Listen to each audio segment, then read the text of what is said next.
Небула, маглина е джиновски облак од прашина и гас во Вселената.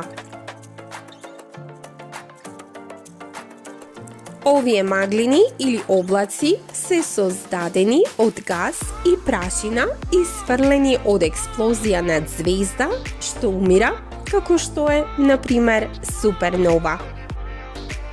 Другите маглини се региони каде што почнуваат да се формираат нови звезди.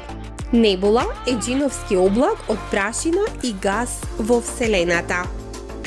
Поради оваа причина, некои небули се нарекуваат звездени расадници. Но како се формираат звездите во небулата? Небулата е направена од прашина и гасови, главно водород и хелиум. Прашината и гасовите во небулата се многу распространети, но гравитацијата може полека да почне да собира купчиња прашина и гас. Како што овие купчиња стануваат се поголеми и поголеми, нивната гравитација станува се посилна и посилна. На крајот грутките прашина и гасови стануваат толку големи што се спојуваат од сопствената гравитација. Колапсот предизвикува материјалот во центарот на облакот да се загрее, а ова жешко јадро е почетокот на звезда. Небулите или маглините постојат во просторот помеѓу звездите, исто така познат како меѓузвезден простор. Најблиската позната небула до Земјата се нарекува Хеликс.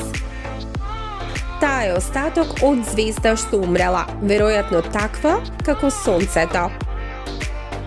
Од Земјата е оддалечена приближно 700 светлосни години, а тоа значи дека дури и кога би можеле да патувате со брзина на светлината, сепак ќе ви бидат потребни 700 години да стигнете до таму.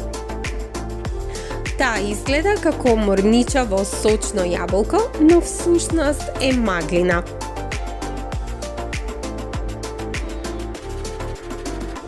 Астрономите користат многу моќни телескопи за да фотографираат далечни небули.